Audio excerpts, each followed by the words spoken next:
Hi, welcome to the Myrita Moment. This is the backup channel to the Myrita Minute. Check me out over there. I'll put a link right here. Anyway, today I just wanted to peruse the internet, see what's out there, see what people are talking about, and let's have a discussion. Let's talk about it.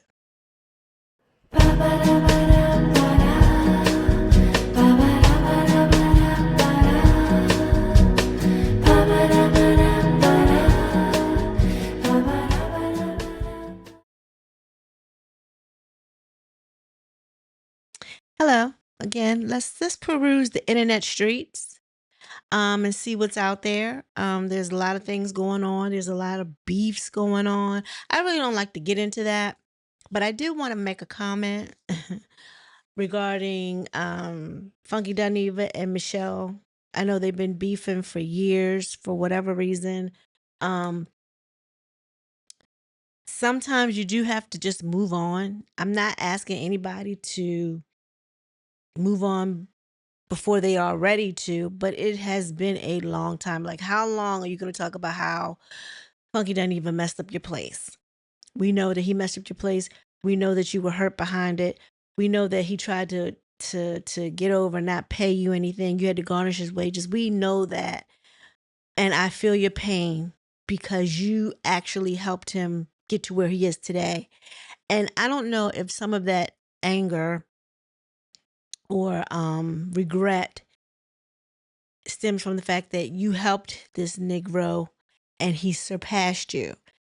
And maybe that's part of the problem of why you might feel some way about how you did all this stuff for him and then he treated you like that and he is catapulted somewhat in the field more so than she has. Now, mind you, by all means, Michelle ain't no slouch.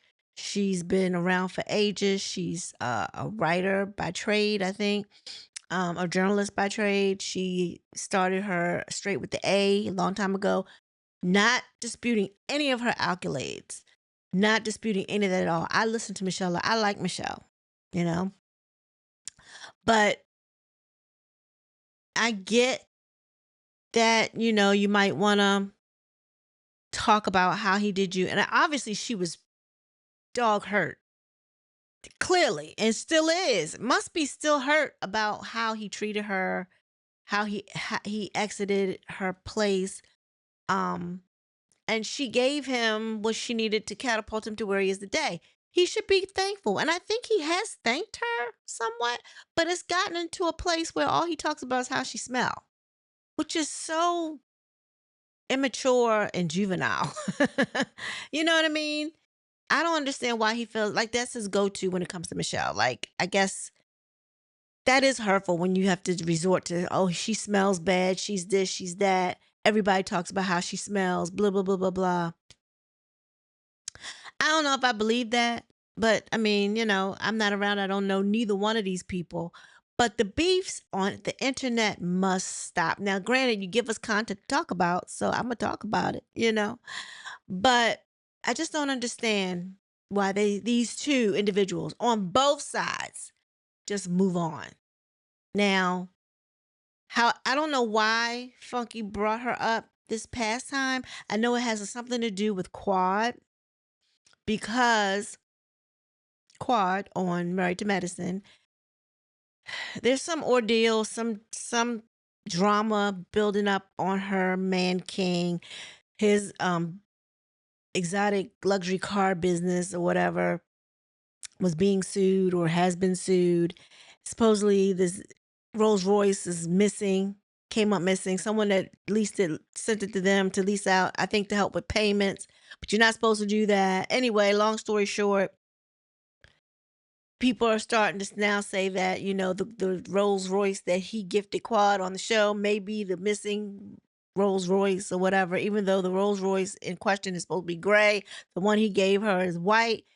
Then people saying, they wrap cars now. We don't know. They remove the VIN number. They do all this kind of stuff. They turned off the GPS in the car.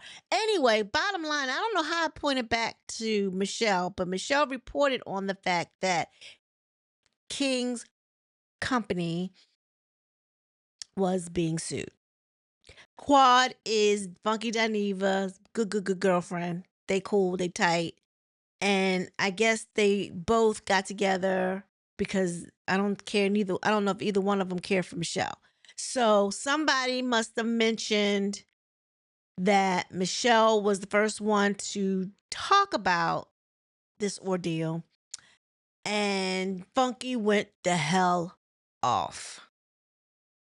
And that's where we are today. And he went on and on and on about how she stank, how and people talk about how she smelled like fish and this and that, woo woo woo, and how. And then I think I don't know. I think it was an ongoing joke. He had shared a photo on the internet. He was going to the bathroom. They show his pants down. But anyway, as in the picture, always people always look around to see what's going on in the photo. There's not necessarily looking at the fact that your pants are down around your ankles, but they were looking at his cabinet in his bathroom, and then he said the side of it was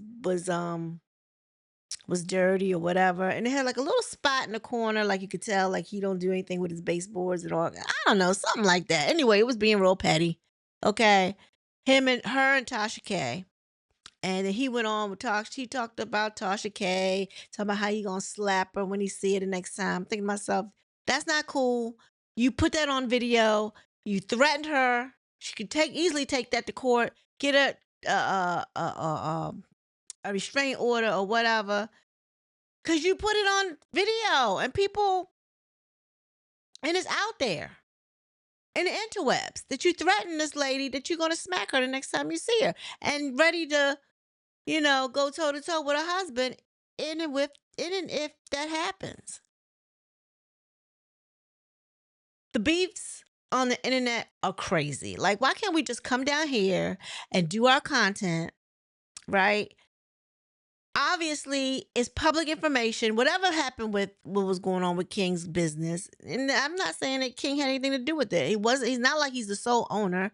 There's other people that own the business with him. He might not have anything to do with it, but because he's one of the business owners, his name gets included. Point blank period.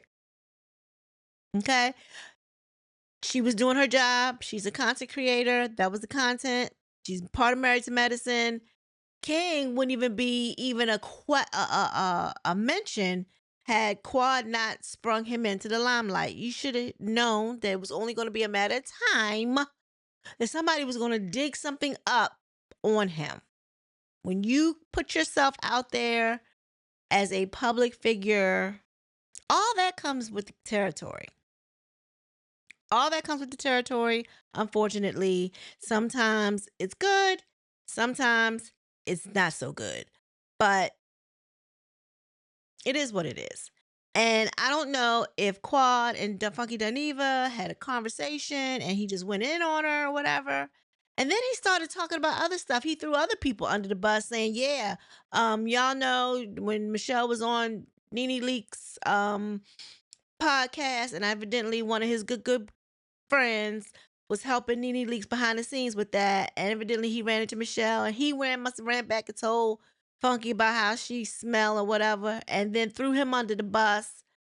It was a mess. And I'm like, what are they smelling? Like, I feel like people sometimes just say things just to say things. I don't believe that Michelle smells like anything. I mean, she's got money. And unless it's like, I don't know. Like, why would she? I'm sure she got all this nice, expensive jewelry on all the time, and she wears Fashion Nova. I think she models Fashion Nova. They must pay her to wear Fashion Nova stuff for big girls. But anyway, she always looks nice. You know how she smells. But I feel like it's awful when that's your go-to. Like, oh, she stink.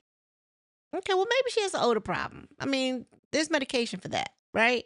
Or maybe she's on some type of medication that ekes out of her pores or something. Maybe it's what she's eating. We don't know. Then he talked about how, I guess she's on Ozempic or one of those GLP-1 medications, and he was like, "You're the only one that can find a way to gain weight on GLP-1." I'm thinking to myself, well, he was just going in on her. He was just going in on her. But my thing is, I don't know if he ever goes in on anybody else as bad as he does Michelle.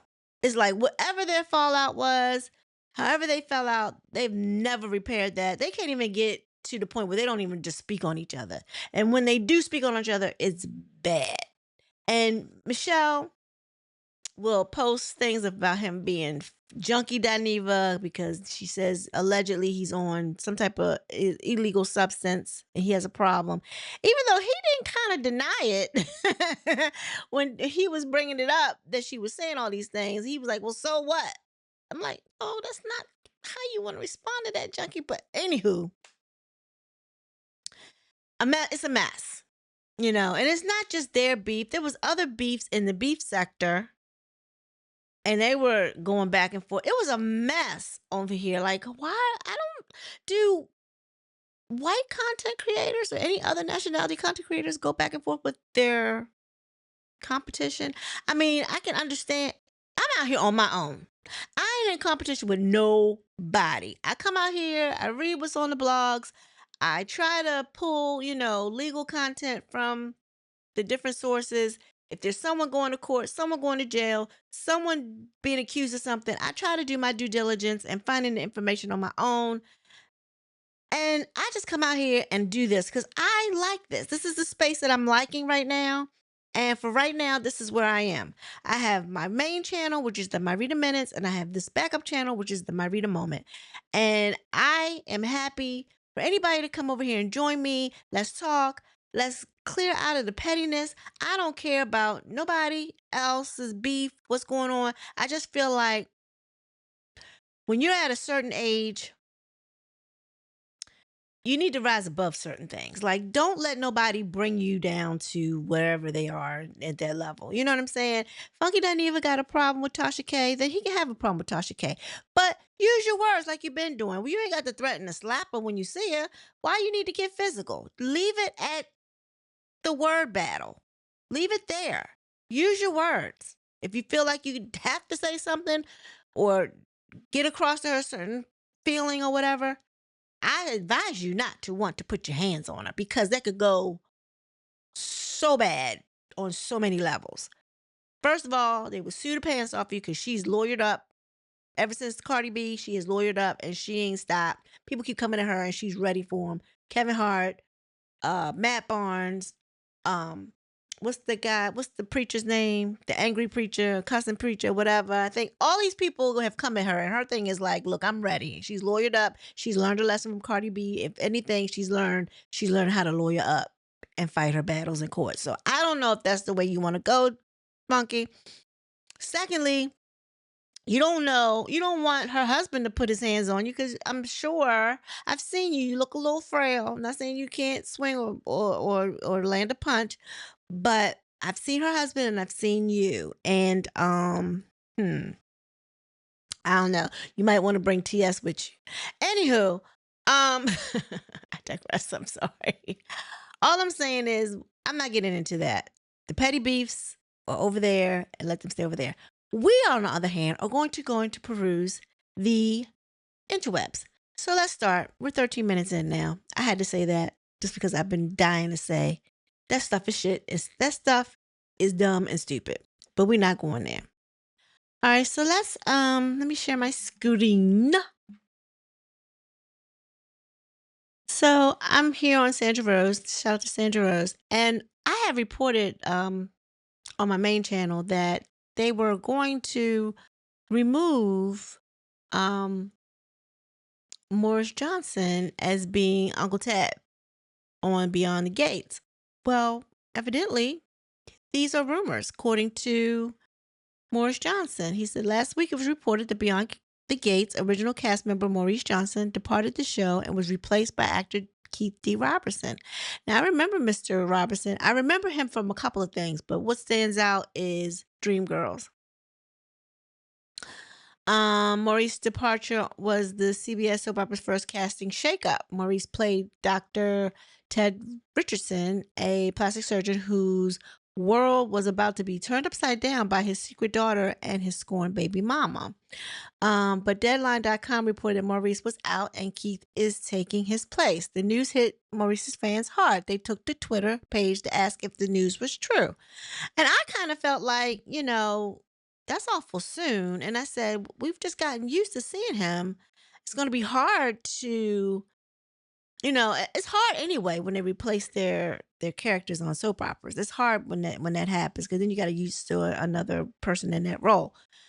Not that you can't get over it, you ain't got no choice, but I think it's a good thing. But they were making it seem like the person that he plays against, Nicole, whoever plays Nicole, him and her didn't get along. But now they're saying that these rumors are not true. So Maurice assured his fans that he is still on the show for the time being. CBS will air episodes that are previously taped before he was let go. I'll be back on your screen on Thursday, he wrote before thanking fans for blowing the internet up over his sudden departure. Maurice wrote, sorry, Beyond the Gate fans. You'll have about 30 plus more episodes to see if Mr. Ted ever goes shirtless. I'll be back on your screen on Thursday. Thanks for the love and blowing the internet up over the weekend about your boy. So what does that mean? Does it mean that he's gone? It says someone in Maurice's camp DM'd me on Monday to deny rumors that he was let go due to his acting skills. They also denied a report that he didn't get along with the star Daphne Du whatever her name is, who plays his wife Nicole Dupree Richardson. Okay, it says, hi, whoever manages this page has been reporting false information about Beyond the Gates' departure from Maurice Johnson. It was not due to his performances, which overwhelmingly the fans love, or a dispute with his co-star, whatever. Please refrain and remove any and all statements that weren't provided by the talent or CBS. That they didn't put that out at all. So thanks. So it sounds like he may not be going anywhere, if anywhere, not anytime soon. It's funny though because when I watched it yesterday, he had a segment on there that he was talking on the phone with one. I said, "So we're not gonna see him anymore. We're just gonna hear him over the phone." And then he shows up on the screen, and I was like, "Okay, well, no, I guess he is still here." But then we heard that if he was being replaced, he wasn't being replaced until May or June. So, well, only time will tell if he's leaving, and if the fans have erupted and said, "What are y'all doing?" Because everybody likes the cast as it is today, and it would be hard to see someone else. Now, what they could do is replace the guy that plays Bill. Now, I don't think that he's all that great. However, they could replace him with, I think, that guy Keith. What is it, Keith Robinson? I think I would like to see him play Bill because Bill doesn't come across as a handsome guy to me that's all about he's a womanizer or whatever. He could play that role, I think. But Bill is there. I'm used to seeing Bill too. But if they had to replace anybody, replace Bill. That's all I'm saying. I digress. I'm sorry, y'all. Anyway, let's move on. Okay, so are y'all familiar? Are y'all familiar with Adam 22? He has a podcast, and I want to say it's called No Jumper. I watched it a few times. He talks to a lot of rappers, just almost like DJ Vlad, right? And for some reason, they like him. Okay, he's all in their business or whatever. But it seems like just like on DJ Vlad, just like on him, when the rappers get there to his podcast, somehow they're arrested within weeks or months of being on his show. So I don't know if he's been involved with any of their comeuppings, but now they're saying this YouTuber, Adam 22, has been picked up by the feds, being a part of the Big U RICO case. Interesting, right? So I don't know how true this is, but it says hip hop podcaster Adam 22 disclosed that the federal agency recently showed up at his residence after his No Jumper podcast was named in the ongoing RICO case against Big U. The 107-page indictment alleges that Eugene Big Hugh Henley led a mafia-like organization, per TMZ.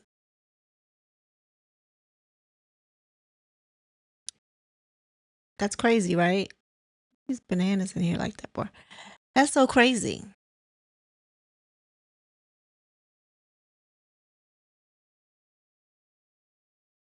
So the Eugene B.U. Henley RICO case is one of the hip hop's shocking current developments, even roping in folks like Brick Baby, who made more recent headlines for their work with Adam 22, No Jumper. Many fans raised their eyebrows when the brand appeared in the indictment, and WAC 100 claimed that the feds actually arrested Adam. But the media personality clarified that his platform has nothing to do with the case and that law enforcement never booked him. During a recent podcast appearance, the New Hampshire native explained what actually happened when federal police visited his home over the RICO case.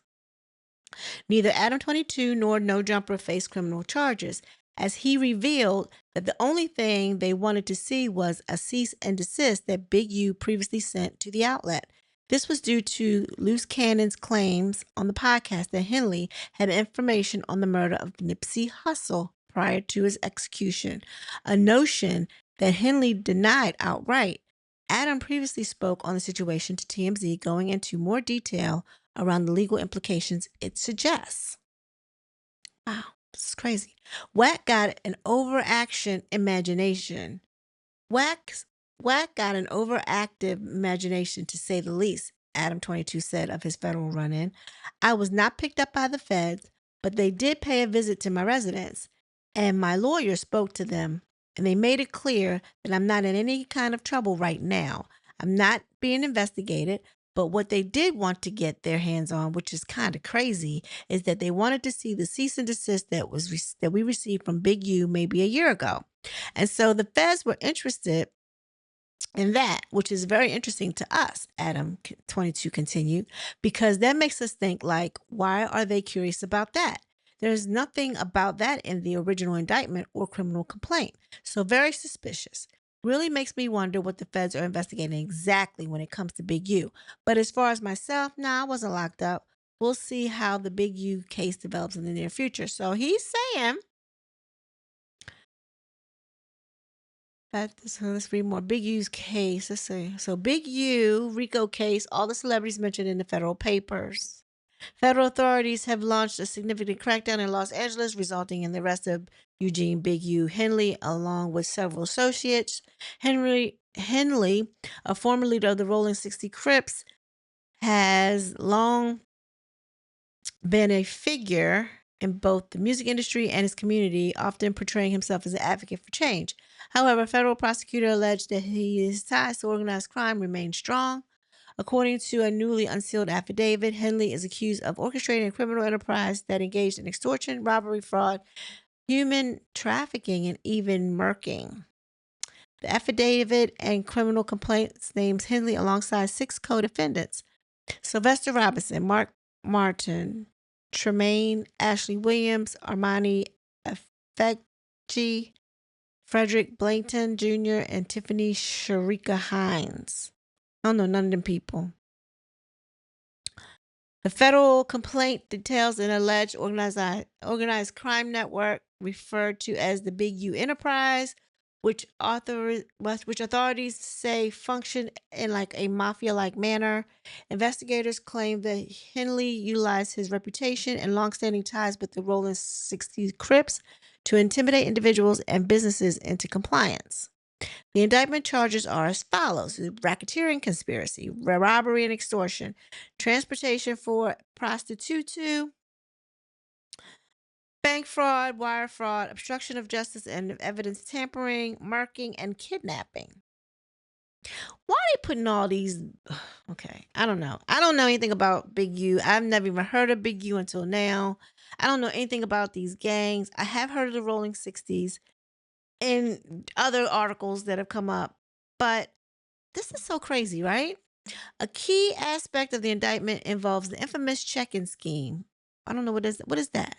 Authorities describe it as a system where individuals, particularly entertainers and athletes, are required to pay a tax or fee when visiting Los Angeles. This payment supposedly provided protection from criminal elements through federal investigators argue that Henley and his organization manufactured the very threats they claimed to guard against. Celebrities mentioned in the investigation. So federal investigators have cited several celebrity interviews as part of their evidence, while others have been directly linked to dealings with Henley. The federal documents suggest that Henley used his connection in the entertainment industry to further his criminal enterprise, though it should be noted authorities have not publicly charged or accused any celebrities of wrongdoing at this time. Corrupt, a self-admitted member of the Rolling 60s, was one of Big U's first clients when Big U transitioned into the music industry, according to investigators. During Big U's incarceration, Corrupt maintained contact with him, ensuring he remained informed about developments in the music industry. After Big U's release from prison in 2004, Corrupt introduced him to key figures in the hip hop scene, including Suge Knight. Big U later became Corrupt's manager, helping him navigate both the industry and the streets. Snoop Dogg. Snoop Dogg Calvin Brodus Jr. described Big U in the docuseries Hip Hop Uncovered as institutionalized, short-tempered, but also as a leader. While the affidavit does not provide further details on Snoop Dogg's involvement beyond these statements, the comments support Big U's self-portrayal as someone focused on uplifting his community rather than harming it. Suge Knight. Investigators claim Corrupt introduced Big U to Suge Knight, the former CEO of Death Row Records.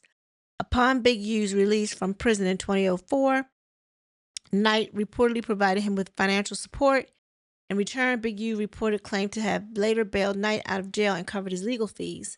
The authorities suggest that Big U's modeled aspect of his Big U enterprise after Knight's operations, hiring gang members under the guise of legitimate businesses.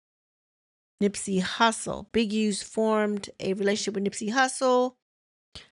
Hermes, I don't know his name. Around 2008, per investigators, their relationship deteriorated over a dispute concerning equipment at Big U's shop. Nipsey later recorded a diss track targeting Big U. In the docuseries, Big U recounted that although they reconciled, he once attempted to have Nipsey disciplined for the song, but Nipsey's brother intervened and prevented the situation from escalating. The affidavit states that LAPD responded to the incident, which involved violence and gunfire. Dr. Dre. Andre Young is referenced in the docuseries, stating that having an OG like Big U is helpful to clear the streets. Beyond this quote, Dr. Dre does not appear to have further involvement in the case. James, Bimmy, Anthony, and Steve Lobel, industry veterans James, Benny, Anthony, and Steve Lobel, spoke about Big U's influence in Los Angeles, particularly regarding safety in the city. Quando Rondo and Big U had an online dispute that later surfaced in the affidavit. The document series, Big U's comments in the Hip Hop Uncovered docuseries, where he mentioned Quando Rondo as an example of someone who failed to check in until it's too late. Trick, Detroit rapper Trick checks in policies. That's policy. Particularly his enforcement of no-fly zone in Detroit are detailed in the affidavit. He explained how he controls access to his city in the Hip Hop Uncovered docuseries. Academics. DJ Academics. Livingston Allen. Who knew that was his name? I didn't. Explained the check-in process in the docuseries, comparing it to comparison paid to gangs or neighborhoods where OGs like Big U operate. So it sounds like you had to pay homage to Big U and his affiliates before you could enter in their territory. And that was the only way you stayed safe. That's weird. That's very controlled. It is almost like a mafia-like style environment. Like you have different families of the mafia. You have I'm just naming people. I don't know any mafia people, but like you have the Capones over here. You have the I don't know. It was Capone and what Malone. Okay, the Capones and the Malones. Let's leave it like that. You have the Capones over here and the Malones over here. In order to come over to each other's territory, it's like they gotta check in. Like, why are you over here? But my whole thing is, if you're living day to day life, well, I also think it's a money grab too. It's got to be a money grab because if I go to LA, I ain't got to check in with him. He ain't even looking for me. He don't even know I even exist. However, if I was a part of the hip hop arena, so you mean to tell me if Cardi B goes to LA, she has to check in? That don't make sense, right? I think this is much broader than what they're saying. The affidavit. So who is AB? I don't know who AB is. AB is Adrian Broner. Okay. Um, detailing a rigged dice game. Okay, I saw some about that in 2019 involving NBA players. Witnesses claim AB and his associates cheated NBA players out of millions using teased dice. When Bronner failed to check in, members of Big U Enterprise was allegedly instructed to rough him up and recover money on behalf of the defrauded NBA players. Big U was reportedly paid $100,000 for brokering the repayment. Wow, this is crazy. I didn't realize what it had involved. So Rayshawn Williams, who is that? Identified as RW in the affidavit, Big U is accused of kidnapping and murking Rayshawn Williams as one of his artists over a dispute related to recording studio. Investigators claim this cell phone location data supports Big U's involvement.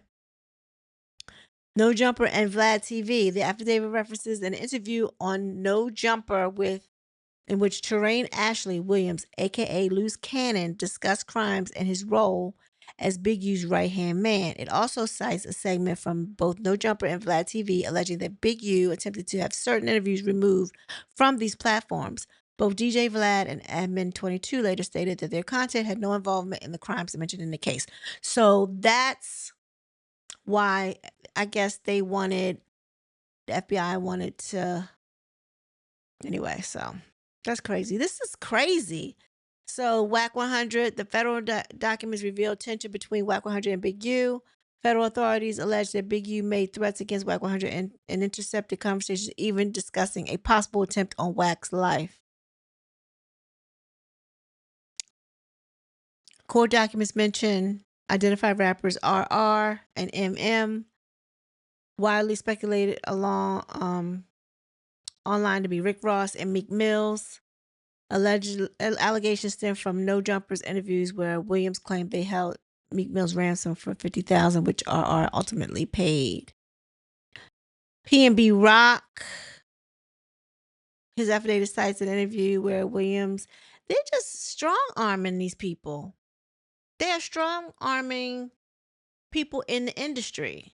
And in order to not have anything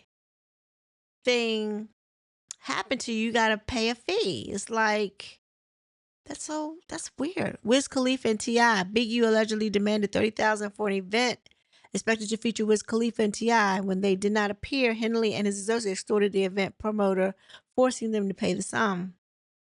He's a bully. Shaquille O'Neal. The LA Times reported that Shaquille O'Neal donated money to Developing Options, Big U's nonprofit organization. Federal authorities allege that Henley embezzled these funds, diverted them from personal use intent instead of community project. Draymond Green. The report claims NBA star Draymond Green donated $20,000 to Developing Options in August 2019. The affidavit alleges that Henley misappropriated the entire donation, transferring it to his personal checking account. So basically, they are paying to be safe. Like, he is extorting. This is extortion, I think. But he's extorting the celebrities. Is that what it's about? I have to pick my girl's brain. What's her name? I love her. The surprise witness. She's done a lot on Big U and all the stuff that's related to that. So that's so crazy. That is so crazy. What else is going on? So Damon Dash is hit with a $4 million default judgment in defamation lawsuit over podcast comments.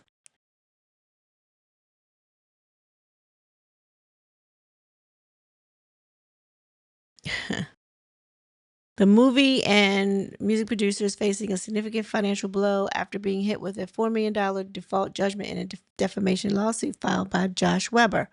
Weber sued Dash in April 2024, claiming that defamatory comments made by Dame on the Earn Your Leisure podcast led to him losing $4 million producing and directing jobs.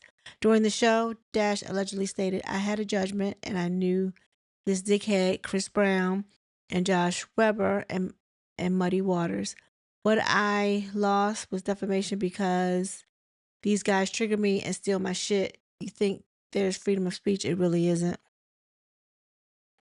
These comments were related to their ongoing legal dispute over the movie Dear Frank, which had already led to Dash being ordered to pay Weber and movie producers over $800,000. According to the Weber's lawsuit, the podcast episode, which amassed hundreds of thousands of views, directly contributed to the cancellation of the lucrative gig.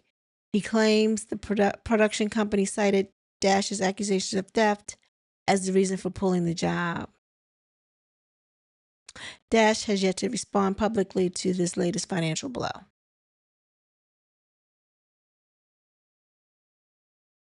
Monique is never going to get over Tyler Perry. Here's another beef that's never going to go anywhere. And it all stems from her movie Precious that she starred in, how they wanted her to go overseas and promote the movie. And her thing was she didn't get paid for that.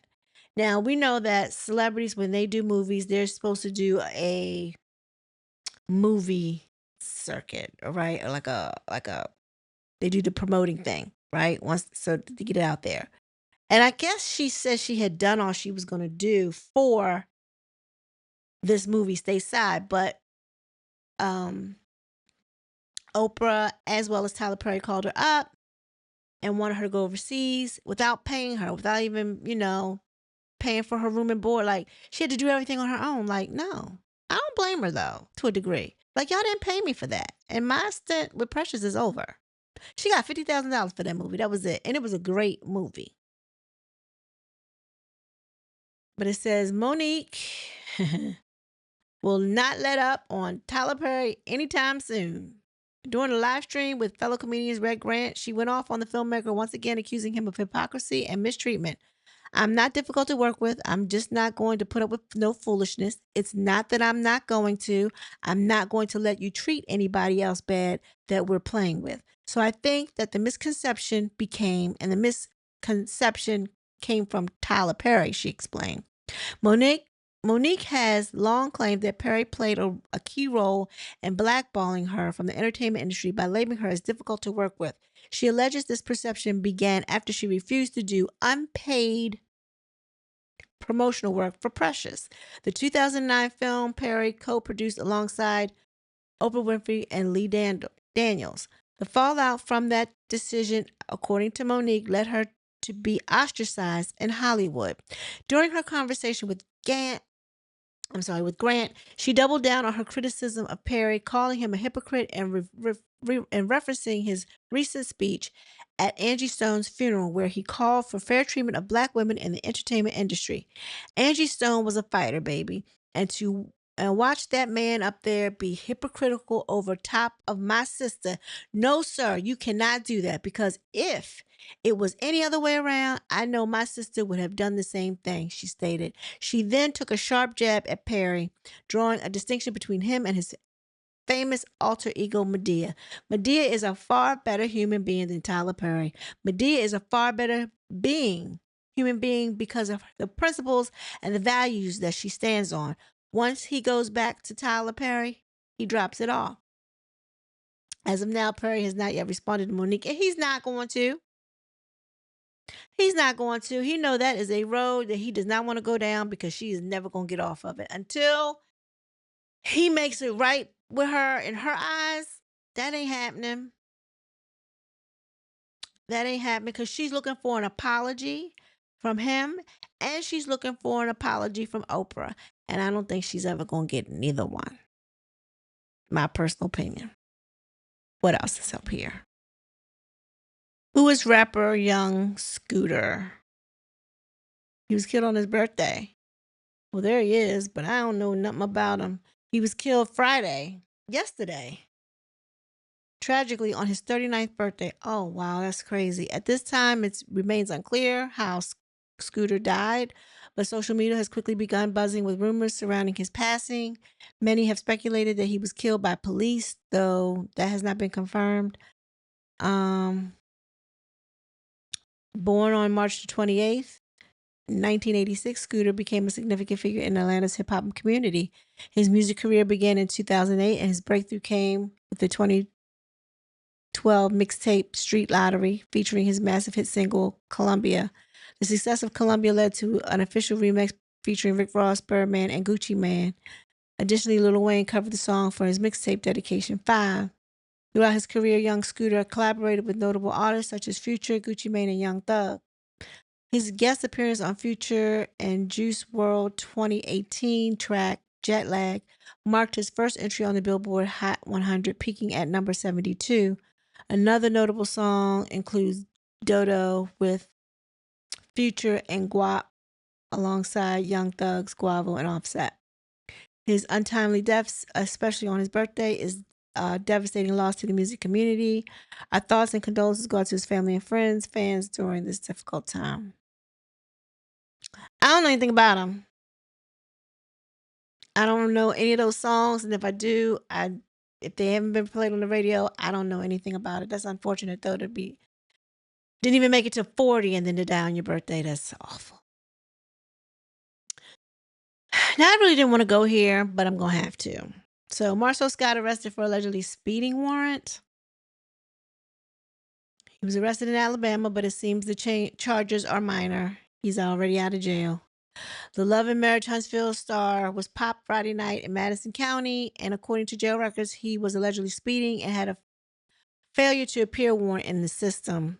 Details are not clear at this time, but we do know that Marceau was not in custody long. As the records show, he paid $300 bond shortly after being arrested. Marceau has been on Love and Marriage Huntsville since the season back in 2019 and is married to Letitia Scott. We're out to authorities and Marceau lawyer for more. I think they've reached out. I don't know. So far, no word back. Well, I guess he had to join the crew because every last one of them have a mugshot, even though he's had a mugshot before, but not a recent one. So he joins he's in company with Destiny, Martell, Marceau. What's Trisha's man's name? The big guy. I can't remember his name. Trish and what is that man's name?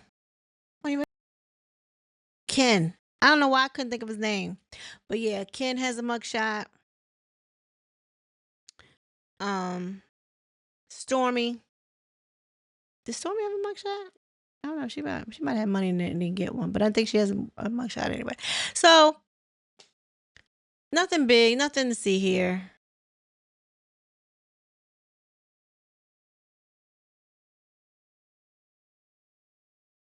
So young Scooter died from severe leg injuries sustained while fleeing police.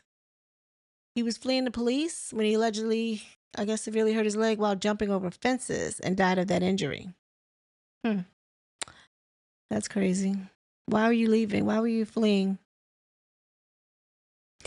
So Diddy's jury strategy will seal his fate.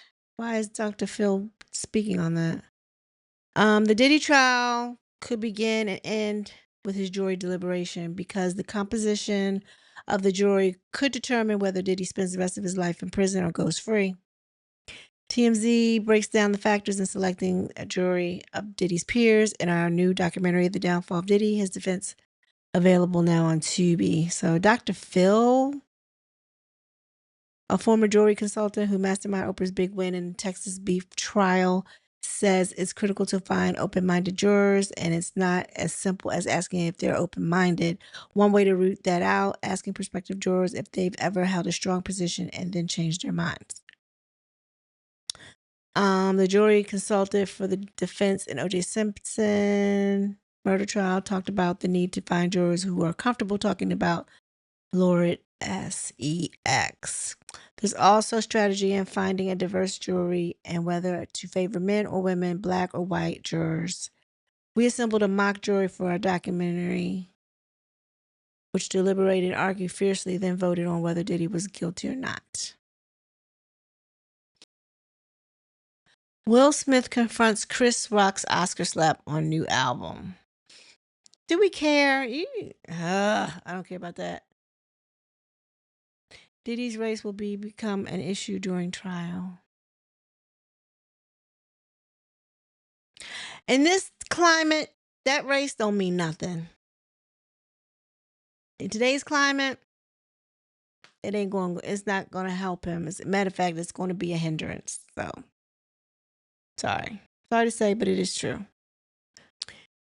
All right, I don't think anything else is going on, so I'm going to wrap it up here. And everyone have a great evening.